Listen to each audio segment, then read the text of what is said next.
Welcome to episode 2, special Thanksgiving edition of Three Guys with Ideas. Would you guys give me Rookie of the Podcast if I brought you orange slices? Yeah. I think so. Maybe. Rookie of the Podcast. Could be a chocolate orange instead. Those things are real good. Purdy's chocolate oranges? No, the ones you smash. Where's Purdy's ones? Of course the fat guy knows the brand name. Like, Jesus Christ. I just would really like, Christmas is just around the corner. Let's get some of those going.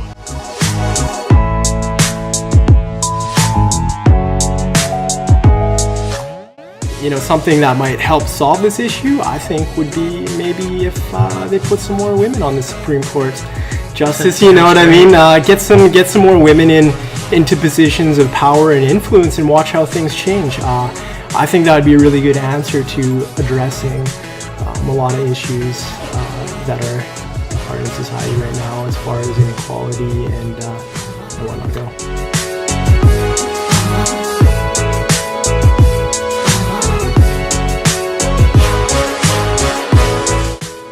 Back to when Martin and I first met as kids. Playing Rochambeau. It wasn't Rochambeau. You go first. You go first. That was the first time we engaged in sports together. The sport of Rochambeau. If you're not familiar, look it up. No, it was not.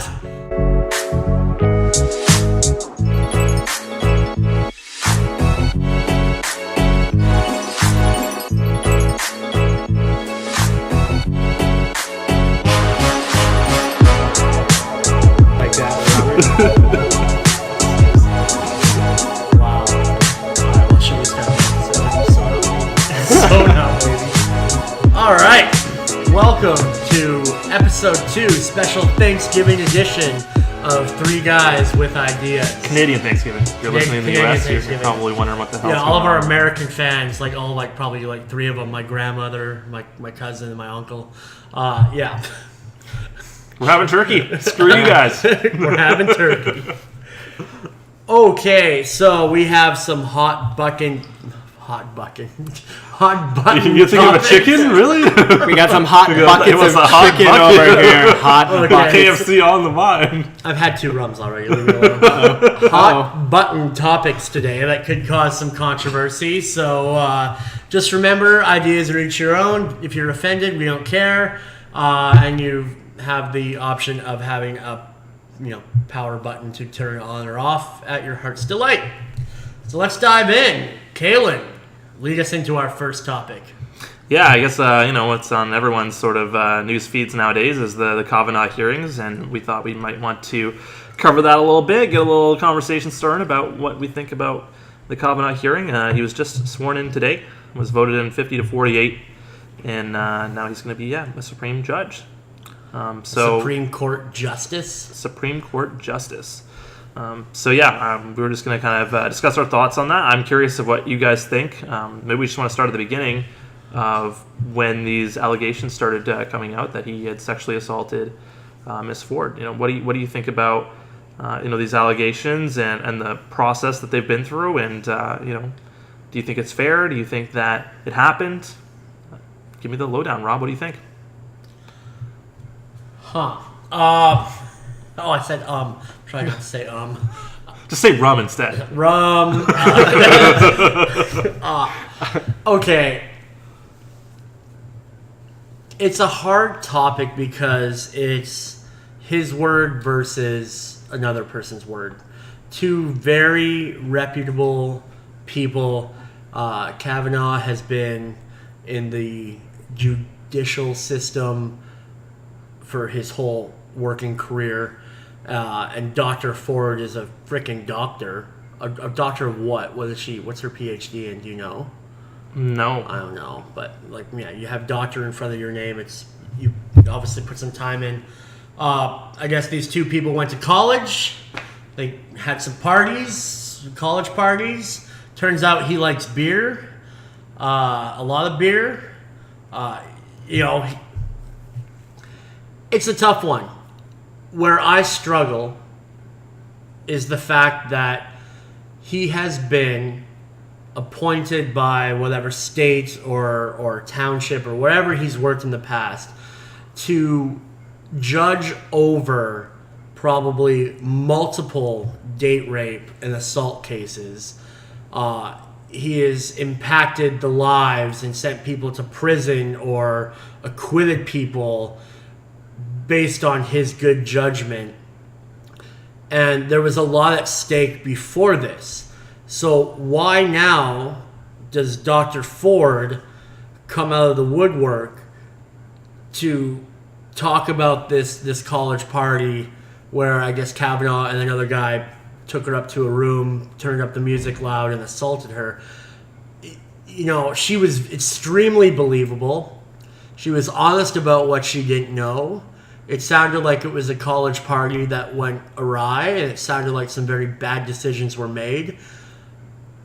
But I struggle with the politics behind why now. Like, I don't know her, I don't know him, I don't know where the truth lies. I don't think any of us are going to know where the truth lies. But it's super convenient in a Republican-led presidency that this woman now comes out in the 11th hour when the Democrats don't have the votes to stop this guy being appointed. Something needed to happen, and with the explosion of the Me Too moment, this seemed like good ammo to try and stop it, which obviously today it did not. If she's lying or over-exaggerating, she's a piece of shit. If she's telling the truth, he's a piece of shit. But it just feels like at the end of the day, we're voting in politicians who are just pieces of shit. So it just feels like the same old, this is what we got. And no matter where the truth lies in this story, it's depressing as all hell. As far as the politics go, I'm not happy a right-wing young man who's probably going to sit for 50 years on the bench is there. I don't think it helps the black community. It doesn't help, the average working man. It definitely doesn't help anybody who's trying to get a stay of execution. And it sure as hell isn't going to help women's freedom and the freedom of their bodies. So it's, I guess you could say, regardless of this accusation, it's a sad day for America that it feels like we're going back in time 50, 60 years to a time that I think Democrats alluded themselves to think was past. So, yeah, that's my opinion. I don't know. I don't know who's telling the truth. I feel there's faults maybe on both sides, but it's not popular because I don't want to victim shame, but who knows what happened at that college party, and there's no way of knowing, I guess. That'd be my thing. So who do you think is telling the truth if you were to... Like, just watching both testimonies, I think she was telling the truth. Like, she wasn't... But she's not running for anything. Like, when you're a politician, every word out of your mouth is calculated. He was probably coached by people who do polls and professional psychologists and all this on when to get mad, when to bang his fist, when to do all this. She just got up and said, this is what happened. I don't remember everything. And, she seemed like she was credible. But that's not how the law works. That's not how our world works. Like, if any of us around this table got drawn into a charge that wasn't founded, I sure as hell hope that just the credibility of one witness's testimony wouldn't destroy my life's work. But as a layperson who's just watching it, she seemed credible. Yeah, and I think that your opinion's probably an unpopular one. But I can understand it.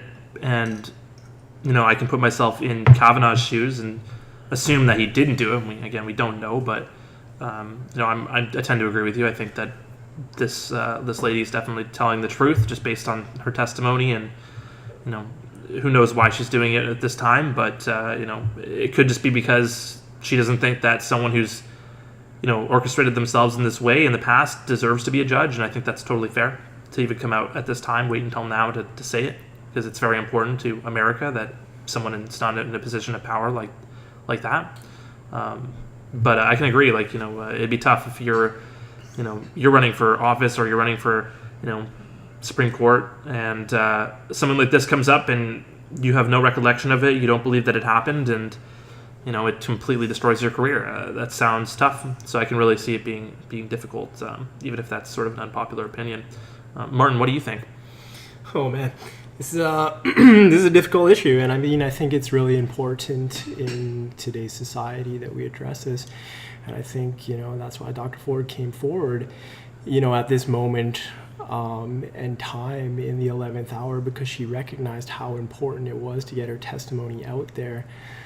To prevent people who do commit these offenses to gaining a position of power and influence in the country.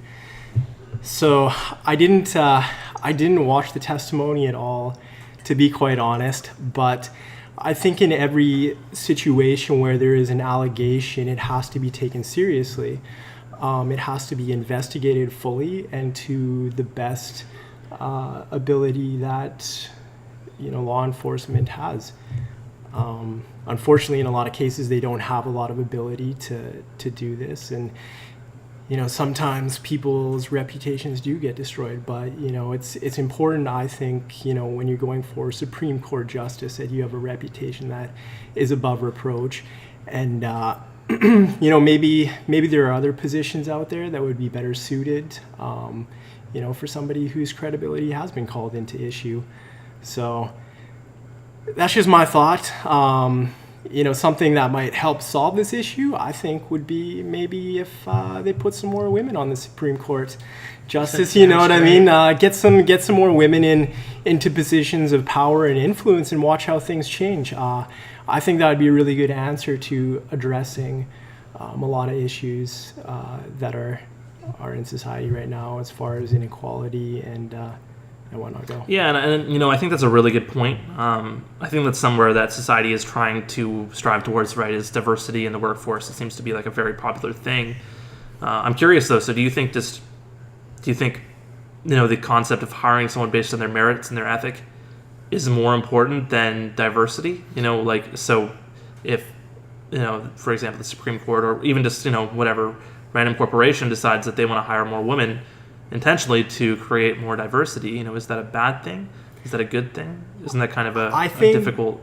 The old system which has been established, that fraternity of bros out partying, everybody in the business world will tell you how important connections are and how do you make these connections, you know what I mean? So that old system where power is distributed amongst rich white males who party together and, commit the same sins together, that needs to be changed, and there needs to be some, authenticity restored to that. And, absolutely in every case, I would say it's the best person for the job.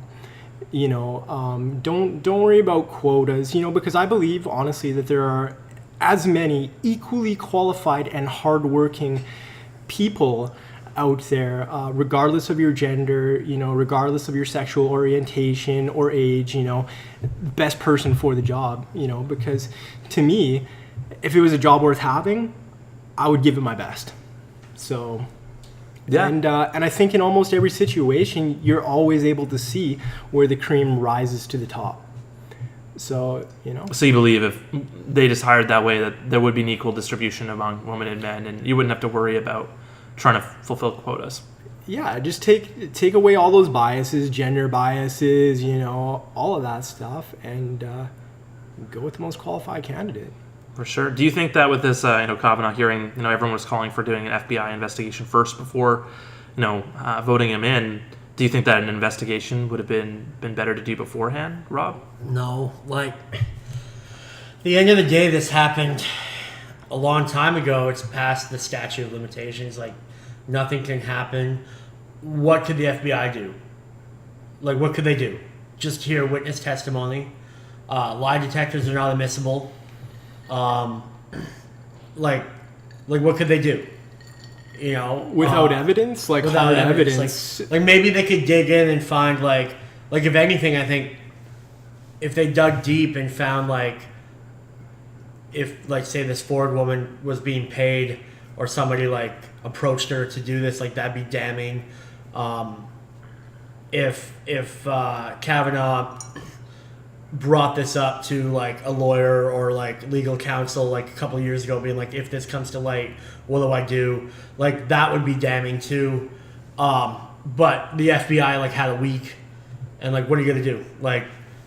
I know they have access to a lot, but a week isn't honestly. A week isn't that much time. No. A week is pretty much.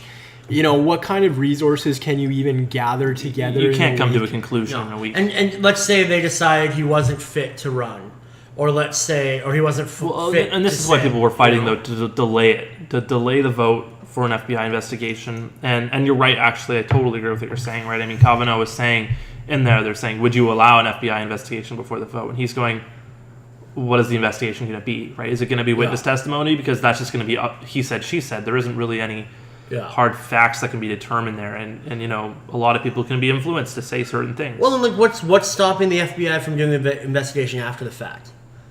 Like they can investigate if they want, if they think there's been some sort of witness tampering, if they think there's been some lies or a cover up. Like, they freaking investigate. Like, Trump has been under investigation after he got the presidency. Like, if they can investigate Trump, they sure as hell can investigate these guys. Clarence Thomas, who's a current sitting Supreme Court justice, he had some women come forward, and there was an investigation done there. I'm not sure of the result. He's still on the bench, so obviously not a good results, I guess. But here's the thing as well. When you do internal investigations, what is that really going to reveal? Exactly, it's like if I'm in the mafia and I investigate myself, man, I'm not going to come back with dirt on myself. Come on now. No. Yeah. Like independent third-party investigations, maybe even bring in Interpol or something like that. I doubt they got the resources to throw around like that, but make it unbiased. FBI is kind at of least. third party, right? I mean, the FBI is not influenced by politics. But like at the end of the day, like when the director of the FBI is accountable to the president, and he's signing your paycheck and he's controlling where your next promotion's going, like you're not going to rattle the cage too much. Like, I don't know. That's true. Yeah, no, it's a complicated problem for sure, and I mean, I share a lot of the same sentiments that you guys do for sure. I also think that it probably did happen, and it disappoints me that he's there because this should be a more serious issue. I don't think someone that has sexually assaulted someone does deserve to be a judge, no matter how long ago it was. But you're right, the timing is very interesting, and the fact that it was delayed, and then she had all these special requests for how she was going to give her testimony, and it's likely that it was politically motivated, and I don't think that's right. It doesn't feel right. It does feel like the Democrats are swinging in hard from the left, trying to do anything they can to stop this from happening, and regardless of what Ford's intentions are, and I think she's pure in her intentions. I think she's being influenced probably by people who aren't pure in their intentions. It's likely that they have their own agenda, and I don't really like that. I think at the end of the day, you have to ask yourself, though, like regardless of who's influencing it or whatnot, does this person deserve to be a judge based on what probably happened? And I think not. It is tough though because I don't like the idea of being or just being assumed guilty before proven or even having a trial. It's ridiculous.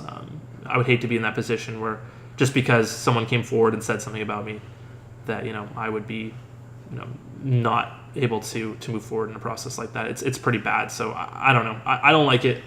I think it's kind of silly. I think the left is like being really irresponsible in this one. The fact that everyone's just saying no, he's guilty, immediately. That's not fair. That's not how this works. It's not how it's supposed to work. No, America boasts that they have the best justice system in the world, and many other countries have copied that justice, like including up here in Canada. Like this innocent until proven guilty, like that's powerful. And the second we start just using public opinion and social media to deem somebody as guilty because one person said it happened and one person said it didn't, that's a scary world. If he loses his entire career because one person said it, and I think maybe there was another one or two people who came out after, but he seems like a douchebag, okay? Like, and if I'm a judge, which it's like no one ever make me a judge, he seems like a douchebag, and he seems like he shouldn't sit on that bench, right? But luckily, I'm not a judge because I would deem a lot of people douchebags. Well, I mean, and that's fair. I don't think he deserves to be a judge. I'm very displeased. Oh, I wish he wasn't. Yeah, I wish he wasn't. I wish it didn't happen today. I think especially too, and I was mentioned this earlier.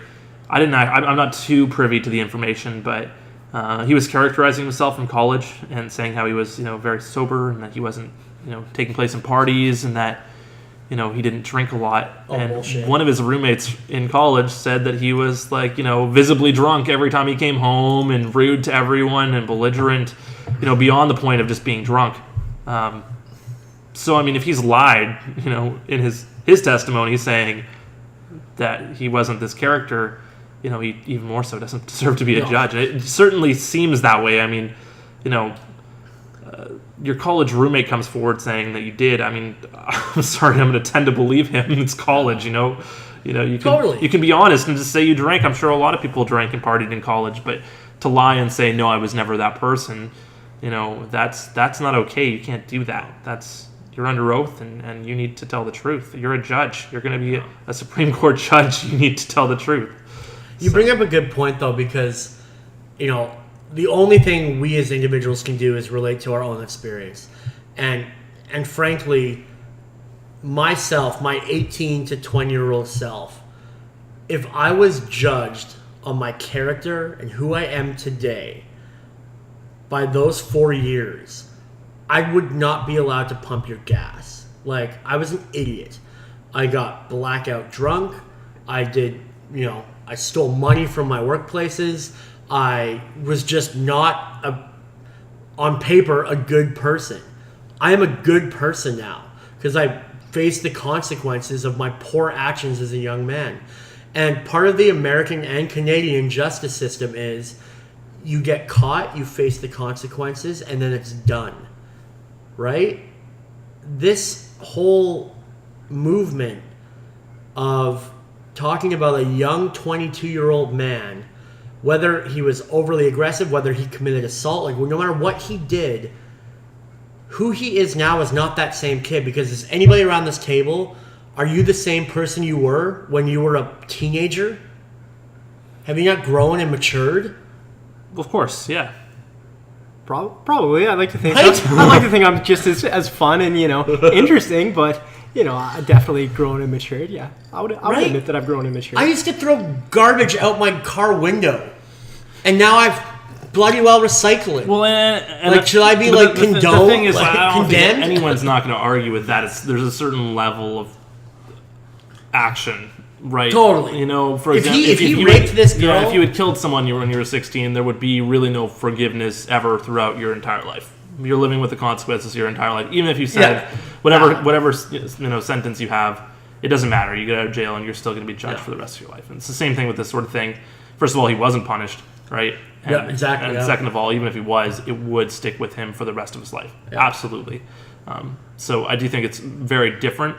But yeah, I do think it's complicated nowadays with, things are changing so rapidly. We're becoming a more woke society. Woke.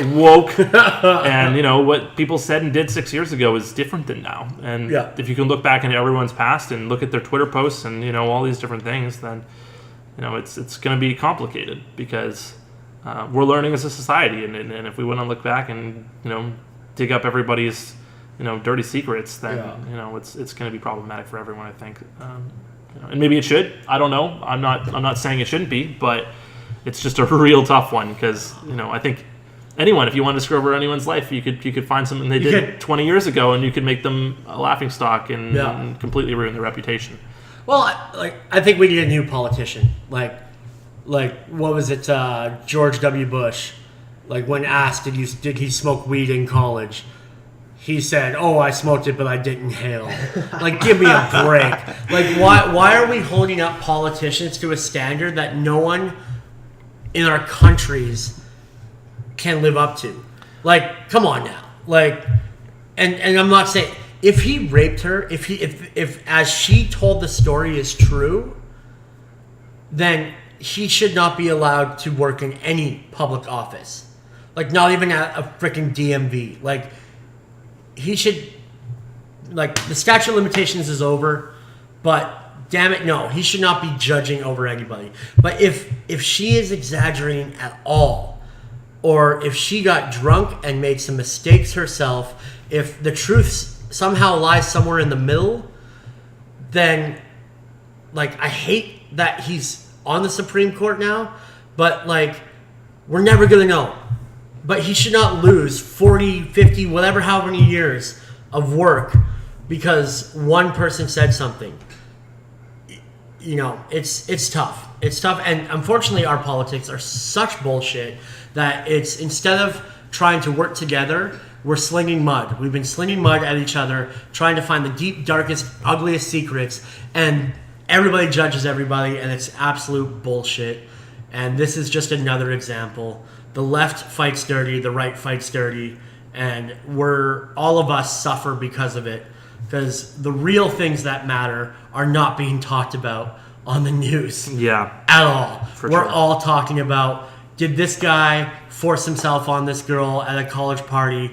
Matt Damon's on SNL joking about how he likes beer so much. Like, come on, man. Like, this is a distraction technique. Is this what we're really doing in 2018? Like, holy shit. No, fair enough. And I think we should probably get some final thoughts and also just clarify as well, like, you know, obviously to any females who have been harassed or whatnot, we're obviously super in your corner. 100%. Absolutely. Come forward, talk about it. You know, we're not saying we're not going to believe you. You know, I think if I ever hear any allegation, my first thought isn't to think, oh, they're just saying that like some people do, right? It's more of, again, due process. It's not fair to assume anyone's guilty before there's a fair trial. There's a fair, you know, judgment. And I think that's all we're saying here is it's not fair to just assume that this man is guilty when there's just simply one person or a couple people coming forward. And there's so much motivation too. I mean, you can look at it from a billion different ways. You know, there's a reason for people not to want to have Kavanaugh in the Supreme Court. And, you know, so there's a lot of factors. There's a lot of factors. Any final thoughts? None for you? I'm out of thoughts. I'm out of thoughts. Three guys out of ideas. My final thought is this: you have to look at the results of the society we live in, whether it's good or bad. And at the end of the day, I think women coming forward and talking about this stuff is a good thing. It's a good thing. I think a lot of us men who are not guilty in any way, shape, or form of doing any of this nonsense have had to take a step back and consider how many men are. And I think the solution does not lie in women. The solution lies in men holding each other accountable and making being a man an honorable thing again. And I believe Dr. Ford, her testimony seemed genuine. Where I struggle is the manipulation possibly behind it, the political gains behind it, who pushed her to this point to come out and talk about it. It's scary. It's scary.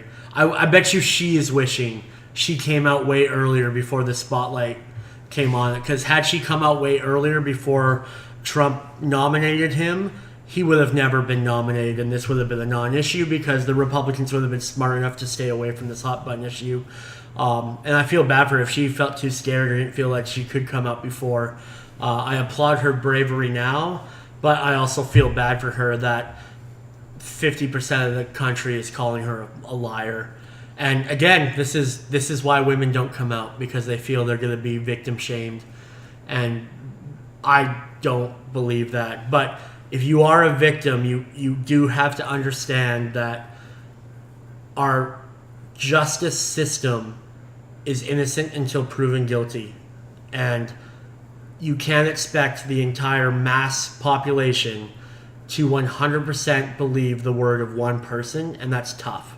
So all the more power to you if you come out and give those allegations. And hey, it works. Look at what's happened in Hollywood. Many disgusting men are without careers and are shamed and will never work again in their industry because of the shitty things they did. So It's not a bad thing. It's just the timing of this is very suspect, and we would be foolish sheep not to question it. And if the roles were reversed and it was a Democratic nominee, I can't say with any faith that the Republicans wouldn't be doing the exact same thing. So, yeah, that's my final thought. Great. I think that sums it up pretty well. I think it's time to maybe move into a more lighter topic. Move on? Okay. Well, I've been struggling with my topic. I had a topic already, but it was too close to a topic we did on episode 1. So I want to talk about sports. Sports. We like sports, and we don't care who knows. We don't care who knows. What is that, Lonely Island? Yeah, Lonely Island. Football, hockey, golf. Hockey, golf. Not the sports teams we love and cherish, and we're not going to talk about stats or anything here. I just want to talk about the fact that it seems like there's two parts of society. People who love sports and people who love to not love sports. And you get those comments all the time like, oh, yay, sports. Or don't even talk to me about sports. I don't care. Like, people are actively against, like, wanting to admit that sports are a good or a bad thing. So we're going to go around the table here, and I want to hear my fellow two guys with ideas, their favorite sports memory, whether it was them playing or not, their worst sports memory, and whether they think, as a society, sports are necessary. Is it a thing that builds teamwork? And that was Martin. Martin, you just farted. Why'd you fart, dude? That was a drawer. I'm making myself more coffee by that. Oh, sorry about the distraction there. But whether we think sports are an important part of society that builds us up and gives us teamwork and a sense of community, or whether sports with, kind of all the violence and the injuries, whether it's just an old form of, the Colosseum and gladiators where we're getting joy from, people beating the crap out of each other. Kind of poignant because the UFC fight is on tonight. It's a big deal. So let's start with Martin. Sports. Love them, hate them. Sports, oh man, I don't know. Like, I've got a mixed history with sports. I mean, growing up as a kid in Alberta, sports were a big part of life. Some of my earliest memories were made around sports. I mean, I can remember as a little kid watching Wayne Gretzky play hockey with the Edmonton Oilers, and those are memories I look back on fondly. So, I don't know, I've got that nostalgic place for sports, but I don't think they're like a necessary part of society. I mean, you could draw parallels between that and like ancient gladiators and stuff like that, and I think it serves as a good distraction and a way to build camaraderie at times. But I don't think it's necessary. I don't know. Maybe in the winter that might be unpopular. Maybe in the winter across Canada, hockey is a very necessary part of life to keep you, sane when you're locked in for 9 months out of the year. We're talking about sports, not religion. Hockey's religion. Okay, yeah. Hockey is religion. But I think there is value in it once again, but I don't think society would collapse without sport. I don't know. That's just my. You don't think so? No. They did collapse, like in the past. Who did? Like, so when it was one of the Caesars or Roman empires. My history is really vague on this, but I think it was one of the Roman empires. Fact check, people. Fact check. No, but one of them removed the gladiators. Canceled it, and the mob was pissed. The average peasant was pissed, and it almost caused so much disruption in society that emperor, whoever the hell he was, had to bring it back. So I don't know. Yeah. I hope that we've evolved a little bit in society since ancient gladiators and people losing their minds if people don't kill each other. Hopefully. Have you watched UFC fights? It's like blood all over the mat. I don't watch a lot of those. I'm not into it either for the same reason as well. Like it's not really my style. I think the concept of UFC and pro wrestling or like actual wrestling, not the wrestling. Wrestling. It's incredible. I love the talent that these people put through, and if that's the sort of thing that you want to do, and that's what you strive to be good at, then more power to you. But personally, I don't want to watch two guys beat up on each other. It's just not my style. So no, man, I don't need to beat my chest to feel like a big man. You know what I'm saying? Like I don't need to see people bleeding all over a mat. Like that doesn't do anything for me. I don't know. Maybe it does for some people. Maybe it lets them, engage in their primal urges or some bullshit like that. But I don't know. Yeah, for sure. What's your favorite sports moment, Martin? Sports moment. Favorite sports moment when I didn't come in last place. That was, honestly, like I think playing hockey as a kid was a lot of fun. Just learning how to skate, be part of a team. That was real good. Some bonding moments with my family as well. So that's always a positive. So yeah, it's just like when you started playing hockey, when you were watching hockey with your family. Like those are your favorite moments. Yeah, it was good. It's good times. Bonding memories, shit like that. I don't know. Sir Kalen, what about you? Yeah, I don't know. Necessary maybe isn't the right word for sports, but sure, if we're gonna go on if we're gonna say whether or not it's necessary, I'd say it is. Yeah, I think so. I think that being able to watch sports and get passionate about a team, be patriotic just like you are about your country. Those sort of things are probably necessary. I think if we didn't have sports, people would find another way to do it. Maybe be war. So maybe sports is just like a more toned down version of that, right? I think it's super healthy. I think it's great. Being on a sports team or just like cheering for your team does build a lot of camaraderie. It also gives you like a common enemy, which is kind of cool too. I think whether or not you're really angry at the Flames for being, the opposing teams to the Canucks, or just actually like wanting to compete with your friends. I think it's great. I think it builds a lot of character. It definitely taught me a lot of work ethic as well. I think being able to be a part of a team and teaching my teammates how to be more team oriented and that sort of thing, or vice versa. So I do think it's necessary. I think it's a great thing. I think everyone probably has some kind of sports memory, even if they're nowadays just the people who are like go with sports or what have you. I think everyone probably has a piece of their past that was very influenced by sports. Yeah, I think it's a good thing. I think it's necessary. What about you, Rob? Well, I want to hear your best sports memory. My best sports memory was, it's definitely the 2002 Canada versus USA Salt Lake City Olympic game. I was super young. I was probably like, I don't know, how old was I? I was 11? Is that right? Wow, you're young. Yeah. I was young. No, I was 9. I was 9 years old when that happened. But that was like the first time that I ever was like introduced to hockey, I think. And we were watching on the TV, and I just remember my dad going, "We got to go outside." After we won, after we beat the U.S., it was like 5-3 or something. That team was stacked, and we go outside, and like everyone's honking their horns. Everyone's got face paint on of all the Canadian colors. They've got flags everywhere. Everyone's outside, shooting pucks around, and it's just noisy, and it goes into the night. It goes into 3 a.m. Like people don't shut up, and incredible. Never seen anything like that. Never experienced anything like that before, and I quickly realized that, this is something I want to be a part of. This is awesome. So yeah, that was sort of my first introduction to sports. And yeah, it is a good feeling. It's nice to kind of be a part of something so monumental. And yeah, no, that's my favorite memory for sure. Awesome. Yeah, I think sports are 100% necessary. I think back to when Martin and I first met as kids. Playing Rochambeau. It wasn't Rochambeau.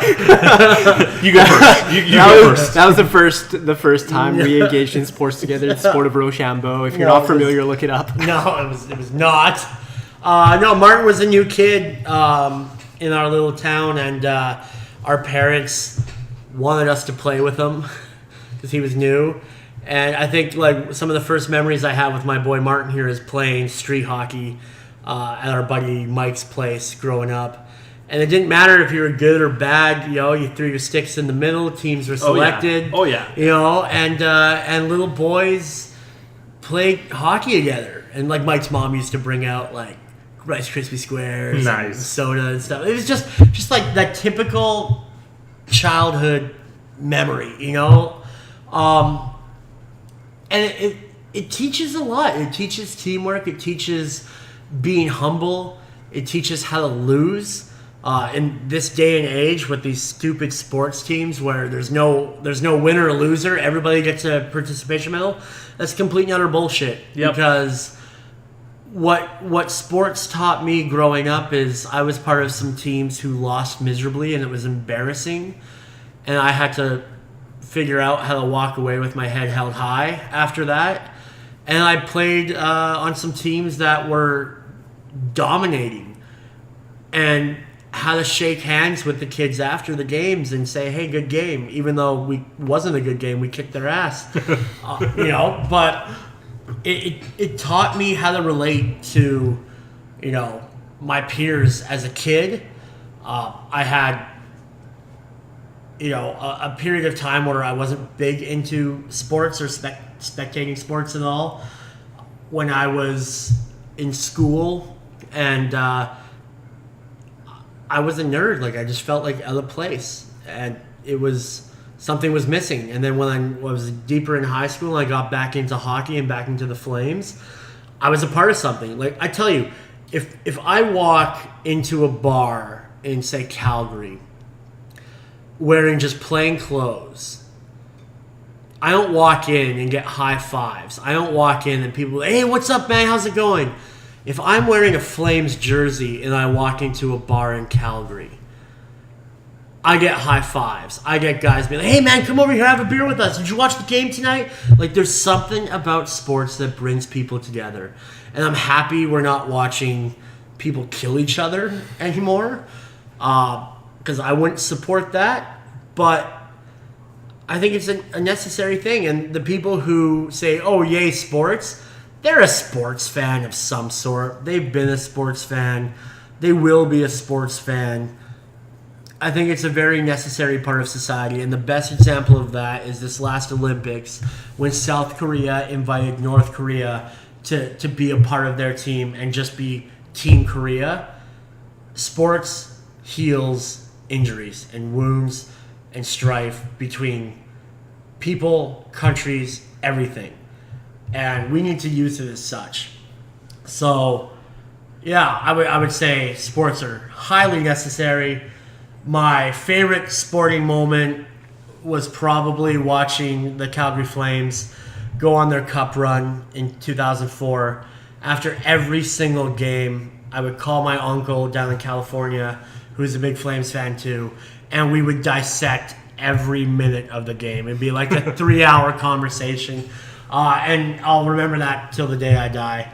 Most embarrassing sports moment is, I guess when I was in Little League, I had a batting average of 0 until we got to the championship game, and I still got Rookie of the Year because I was really positive and brought orange slices to the game.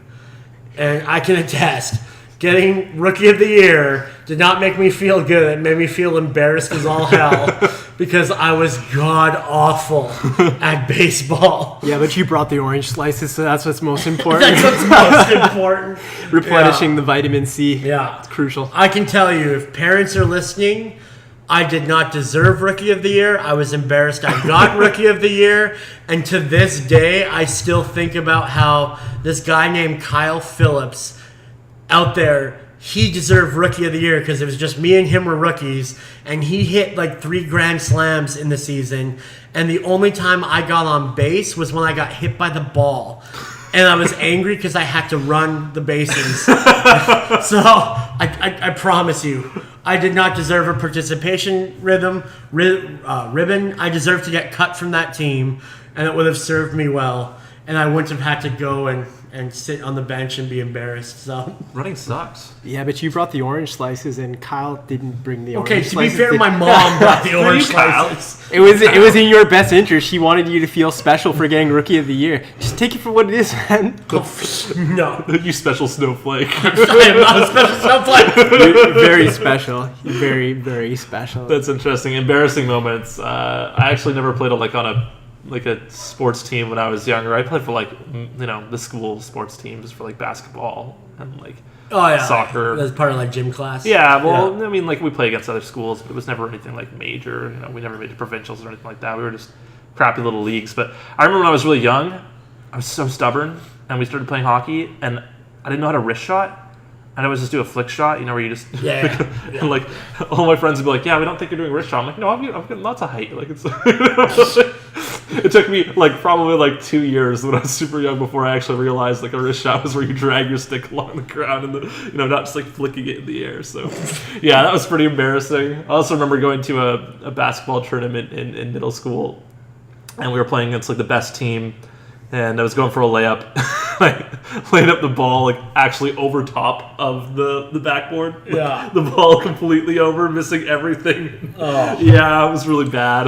It was not fun. Everyone That's made fun of me embarrassing. for it. It was not a good time. Hey, but dude, even Shaquille O'Neal, who is considered one of the better iconic basketball players, his free throws were the worst. He airballed all the time. It doesn't even make sense. He's just got to put his hand Yeah, over it. Right? so Just reaches. even the best have humiliating moments. So it's okay. It's okay. But it taught us all how to win and lose with grace. With grace. And I think it teaches our society to let go of our differences, and I think it promotes inclusion. I see anybody in this town with a Flames sticker on their truck, a hat on, I say hi to them. Complete strangers. It really was one of the best ways to meet people. We'd have Yeah. new people coming into our hockey games we play every weekend all the time. Same thing you were saying, just throwing sticks in the middle and hey, you're on my team. What's your name? How's it going? Let's go score some goals, right? I mean, And I might have lifelong never friends. made friends with Martin here had we not thrown those sticks in the middle of Glen Eagles, Cochrane, playing hockey because our moms made us hang out with him. I think it's actually a prerequisite to friendship.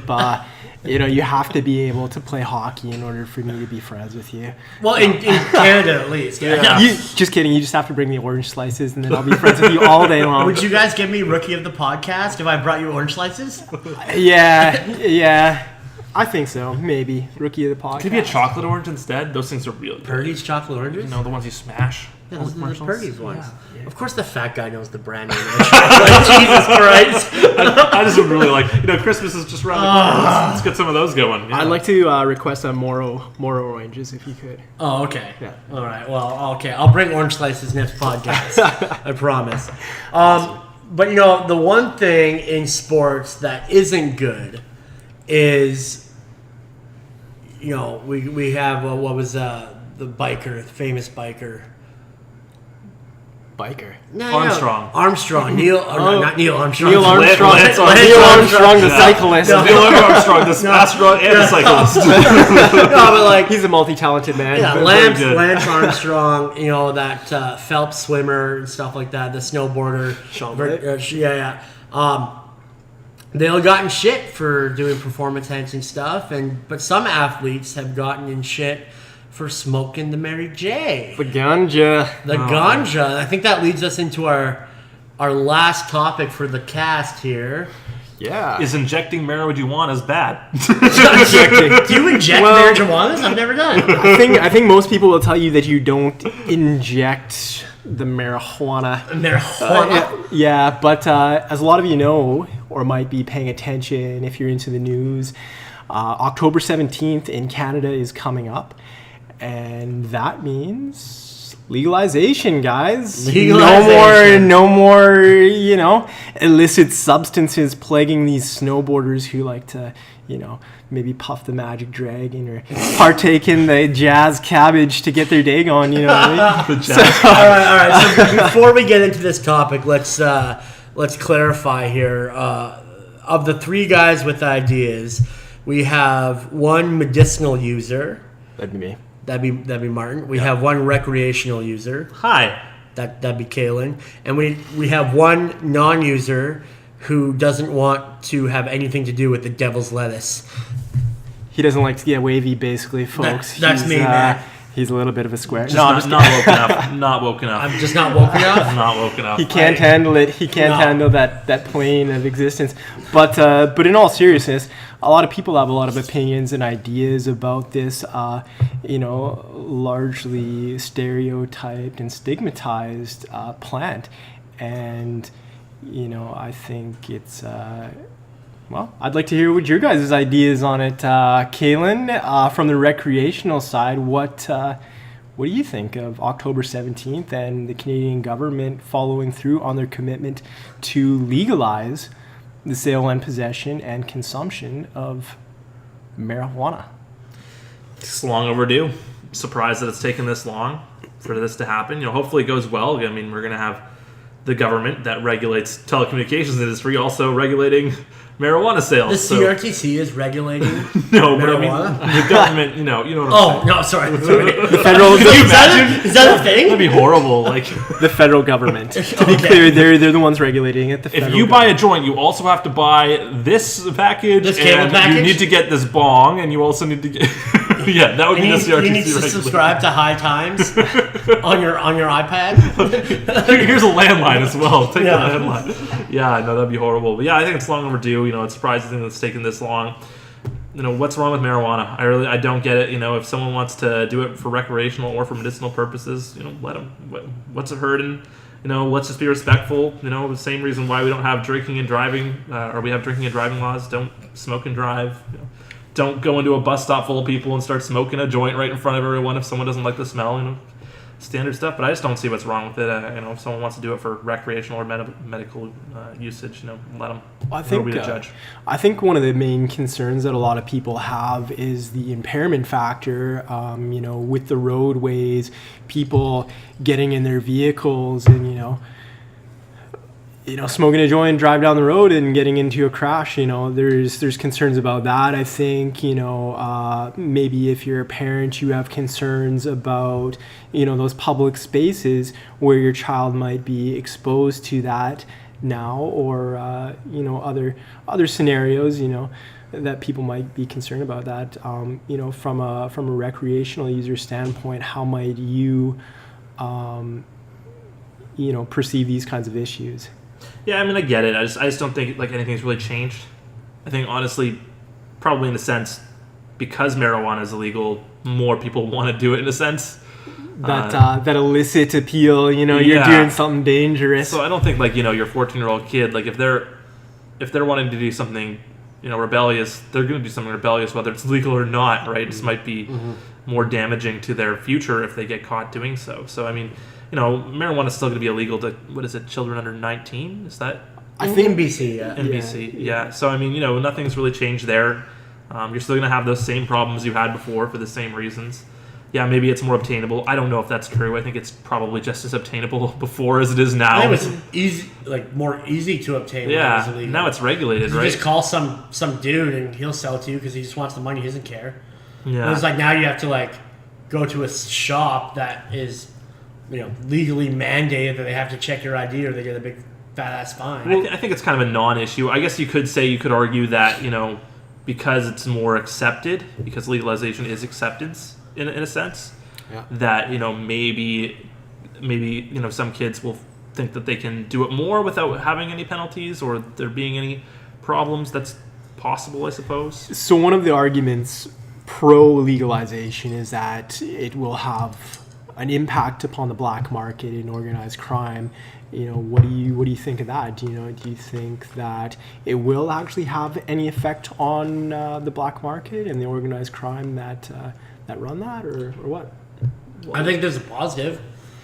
I know pot users don't like referring to marijuana as a gateway drug, but I think in a way it kind of is. Not that you're going to smoke weed and want to go do other drugs, but the dealers you used to buy it from also had access to other drugs. So now you just go to the cannabis store. They're not going to be telling you, hey, have you tried this new coke or have you tried these? Like, they're only going to sell cannabis. Yeah. Right? Like, the only time, like, I've been offered other more illicit drugs was from somebody who sold weed and other shit. So I think, yeah, it will have an impact because now, like, you're still going to have your dealers that deal in coke and ecstasy and MMA and MMA. No, what was it? MDMA? MDMA, there it is. MMA, not Mixed martial arts. Mixed martial arts. They'll deal you up around. Those Kick to evil- the face. That's a lot of drugs. You can tell, you know, but like Packs a hell of you're a still punch. gonna have those dealers, but like the good news is that like people who just want to get high, and maybe those kids, like maybe like the young 19-year-old, like he can just go to the shop now, and he doesn't have to meet that shady individual behind a statue like at the Parliament building who also wants to sell some other wares, like. And it's going to be regulated and safe. Like, it's not going to be laced with any shit. Like, multiple friends I've had who have bought from dealers have had bad experiences. They either got shit, like, what is it called, shake? Is that, like, just not good quality? Shake is not good weed. You do not No, want shake. right? No. Stems and Yeah. So they've gotten either shitty weed or they've gotten, like, something bad. Like, something was wrong with it. Yeah. And that's just not going to be an issue. And so I'm not saying smoking weed makes you want to do other drugs, but I'm saying as a salesperson, like I used to sell TVs for a living. You came and bought a TV for me. I also wanted to sell you the sweet ass cables. Yeah. I wanted to sell you the home theater system. I wanted to sell you the surge protector. Like I wanted to sell you all my other wares because I had them and it made me money. Yeah. And guess what? Weed's not that addictive, but if I can get one of my weed customers addicted to something that is addictive, like an opiate or something, of that, why not, right? And so I do think it will have effect on the black market and stuff like that because these assholes out there who are trying to hook people on other shit won't have the opportunity because you can go get your taquitos from 7-Eleven and go next door and pick up a bag of ganja or whatever the hell you call it. The ganja, yes. So, I mean, in that regard, you know, since you're able to go to a store now, it's taxable, what kind of implications do you think this will have on the economy? You know, you've got stories now of the stocks in these large companies going through the roof, and a lot of people, you know, there's a lot of potential to make money on this. You know, the financial benefits. What do you think they might be? What do you think this might mean for, you know, local economies and places like that? Yeah, well, I mean, we've already seen it happen. I mean, you know, down in what was it, Colorado? The taxable benefits, like, or the taxes on marijuana were ridiculous. The numbers, absolutely insane. And I mean, I think we can all see it coming for Canada as well. It's just going to be absolutely out of control, and people investing in weed stocks probably a good idea. But I mean, if you want to travel to the U.S., it's a little bit iffy because they're trying to stop people at the border from going down there, which is kind of ridiculous. But I will say, all of my friends who used to buy from like dealers, third-party dealers that had no legalization, they've stopped. They're going to stores now. They already are, you know, and pretty much everyone I can think of. Nobody buys from just random dealers anymore. So, yeah, I think everyone will sort of make the switch. It's just easier, right, to be able to buy from a store. Like you said, you know, you're going to get stuff that's regulated. It's not just a bunch of shake. You know that you're getting a competitive price with other products. Yep. You know, it's just like, easier. I can see Uber Eats freaking picking up for a dispensary. Well, like once it's legal, like why not order a couple Zaws and a bag of weed? Like there's a whole market share there. Hell yeah! Like we do liquor delivery. Amazon is testing drone delivery in New York of liquor. Like I just think it's just going to be another one of those things where alcohol, what alcohol went through back in the day. Excuse you, Martin. That was on me this time. Do you have a bunch of beans? What's going on? No, but alcohol back in the day with like prohibition and all that shit, like it got legalized and it'll be fine. I don't smoke it because I don't like it. Like, personally. I don't like what it does to me. It puts me 99 sleeps. My fun-loving, exuberant self gets quelled. Maybe my friends like it because I shut the fuck up. But You're onto us. You know, damn it. But, let's get this man a joint. But no, it's just not my bag. But I've seen it benefit direct family members. I've seen my buddy Martin here go from not being able to get out of the couch to going on hikes and doing photography. there's nothing wrong with it. Like, I do feel like, goddamn, we're talking way too much about it. Like, let's just legalize it, put this in the past, put it in the history books, and move on with our goddamn lives. Because there's so many bigger issues. Everybody's been smoking weed. Everybody who wants to smoke weed has been smoking it. There's very few people. I bet you it's a tiny little percentage of people who are like, I'm going to try it, but I'm going to wait for legalization. Like, that piece of the society is so small because it's been so available. Like, this is just going to be a non-issue. But, dude, I don't know. I know a lot of people who are like very law-abiding citizens, and they were not, willing to go that route just out of fear. But now that, society's accepting it, legally speaking, I think that's going to change the narrative on how society views that, both as a medicine and as a recreational alternative. Yeah. So I'm excited to see where that takes society as a whole. What kind of benefits we're able to get from it. As long as people stay responsible. Yeah. I'm no scientist, but like from what I've heard, like trans fats are worse than weed. Cigarettes are worse than weed. Alcohol is worse than weed. Cheers to that. It just seems like all the recreational fun, like things that we already do as a society that are legal, are worse than weed. So, like, damn it, like, let's just stop making it an issue. Move on, make it legal, and just like European countries have done this for years, and it's been fine. Well, not quite to the State. extent. Canada's the first G8 country who is legalizing weed, and we're also one of the largest weed smoking nations per capita in the world. So well, it's winter like 8 months a year here. What else are we gonna do? I mean, like, I think one of the exciting things as well about this is what it's going to do for industry, as well as the medicinal sector of it.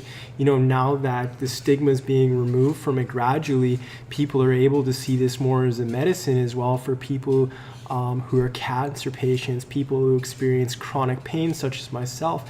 People who have arthritis or sleep issues, post-traumatic stress, what kind of research is now going to be able to be done into that, to really help people who the traditional medical system might have left behind or failed, you know what I mean? So, as well as things like textiles and fuels even, I think it could help usher in a new mentality for a lot of people, and I'm really excited about that. I think it's nothing to be afraid of. Dude, cannabis can save the world. There you go, Robert Mandel. Cannabis can save the world. It replaces plastic. It replaces paper. For a close family member of mine, it replaced opiate painkillers. It seems like everything that's bad for our planet right now, cannabis can take care of. Maybe that's what we should do at the G8. Prime Minister Trudeau can just bring a bag of BC's finest, and we'll hash some issues. Together. We'll have the good old fashioned peace pipe and. Could you imagine sounds if, like a Smash Mouth song? Could you imagine before going to war, the world leaders, before waging war, you had to meet in a room, Hawaiian hotbox that motherfucker, and then just talk out your differences. I'm pretty sure that just saves the world right there. It's better than sports. I think people would do. I don't know. I've never seen a violent stoner, and maybe some of you have. I've never seen a violent stoner. No. I think. I don't know. This is curious because even the military, has released their Can4Gen on. That's their official communication on their policy for cannabis use, and it's interesting. I don't know. We'll see where this goes. It'll be interesting. What a time to be alive, ladies and gentlemen. What a time to be alive. Indeed. I feel bad. I think 100 years from now in history books, they're going to be these idiots, they fought about this. Yeah. They're going to say, the history books will be 20, let's say 5 years in the future when the whole world accepts it's 2022, cannabis saved the planet. It'll just be such a fucking non-issue. But that's an interesting topic for another podcast. Yeah. Things that we do today that will be frowned upon in 100 years. That is a good topic. Yeah. We'll do that in future episodes. There we go. Stay tuned. Guys, we are at an hour, so I think it's time to wrap up episode 2 of Three Guys with Ideas. I think we covered some topics. I'd be interested to hear and what our listeners think about what we've talked about. It's good topics. I think this is a successful episode 2. We apologize for the boring music at the beginning of last episode. We're going to change that. Our editor-in-chief, Kalen Christ, is going to make sure that doesn't happen again. That was my bad. And I hope I didn't and too much. I hope Martin spoke louder. And I hope Kalen's annoying laugh wasn't too pertinent. All right, signing off. Thanks for enjoying episode 2, Three Guys with Ideas. I'm Rob. I'm Kalen. And Martin. Peace out.